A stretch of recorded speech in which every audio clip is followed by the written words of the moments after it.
Here I have POCO M3 Pro, and today I'm going to show you how to insert SIM card and SD card into this device. So for this operation you will need this kind of a magical tool to eject your SIM card and SD card slot, which is located here. So what you have to do is to just put this tool inside the hole next to the slot, slightly press it, and the slot will come out. And here you have to insert your SD card, and here your SIM card, and then put it back into your device just like this.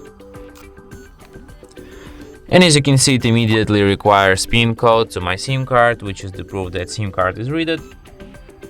So let's enter it.